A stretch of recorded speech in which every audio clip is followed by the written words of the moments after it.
More than $1 million, if you can believe it. Ugh. That is the average home price in King County, a record high there.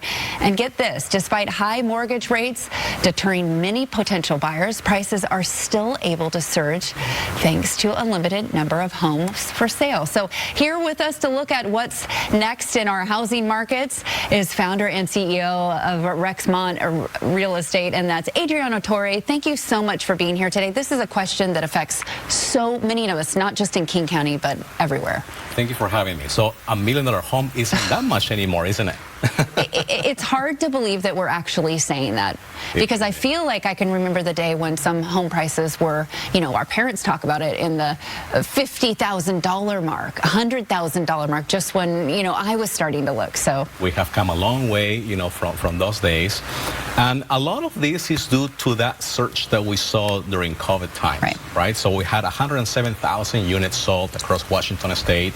2 years later, 2023, a substantial drop in property sold across the board, 64,000 units. And so we had less inventory, less properties being sold.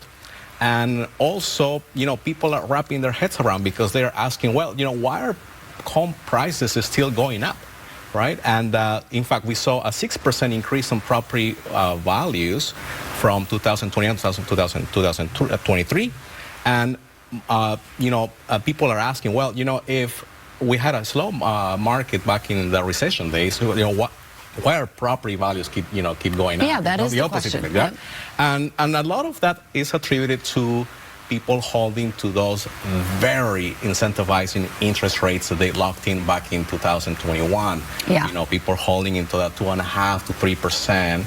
And the math is very straightforward and simple, right? So many folks out there are looking to stay put, either because if they were to buy the same home in today's market, then that will make them have a higher mortgage payment. And so that translates into seeing less inventory in the property. Even though demand is high, we see less inventory in the market, especially in the greater Seattle area.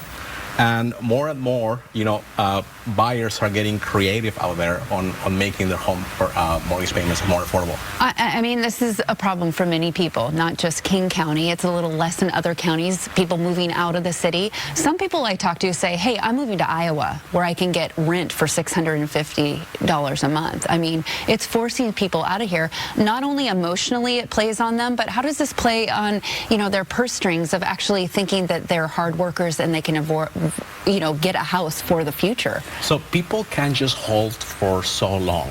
There are life events, you know, marriages, kids, relocation, maybe some couples out there going through life changes, you know, such as a divorce. And so there are life-changing events that will cause a lot of homeowners out there rethinking about their housing needs. While at the same time, our area is a very attractive area, even though home prices are going up through the roof.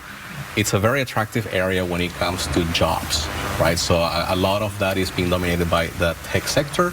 We have higher paying jobs, and at the same time, that also translates into having higher cost of living. And so it's an equation that many people are willing to sacrifice to enjoy the things at the same, you know, that we get to, you know, to have here in Seattle. Yeah, and I want to ask you this. I recently had some friends looking, they keep getting bumped and bumped and bumped, and they were getting frustrated. Their mental health was kind of just going all over the place, but they were patient, they waited. They were able to buy a house, but maybe you're finding this with people that you're showing houses or talking to people about. It wasn't their dream house. It wasn't anything that they thought they could get. Is that what you're finding? People are just like, get me in on something, we'll figure out how to fix it. Well, these are conversations that sometimes may cause frustration, right? Especially across the dinner table. When you are really so excited and motivated to wanting to buy a house and then having to make sacrifices along the way. But there are things out there that, you know, could be temporary solutions. Like, for example, getting into a 2-1 buy down, like having a loan program in place that, you know, could get you a good mortgage payment, or at least a mortgage payment within budget that you can afford for 2 to 3 years. It's a little bit riskier, but one of the things that we have always seen in the market is that the interest rates tend to cycle out, cycle in, and so some of that might be a way to really offset some of the things that are happening right now with the higher interest rates. But the good news out there is that this year so far, we've seen more homes listed on the market. In fact, we've seen an increase of about 11% more properties in the market. And so as we won't see any changes throughout the year when it comes to interest rates, more and more people will be forced to sell because life events can wait. Right? They just can't hold up for so long.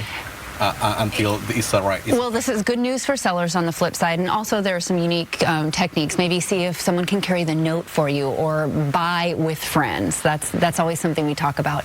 Maybe getting in on. Adriano Tori, thank you so much for being here and sharing your real estate knowledge to help us get through this kind of crisis for some and mental health issue when you're trying to look at property here in Washington State. I appreciate you, honey.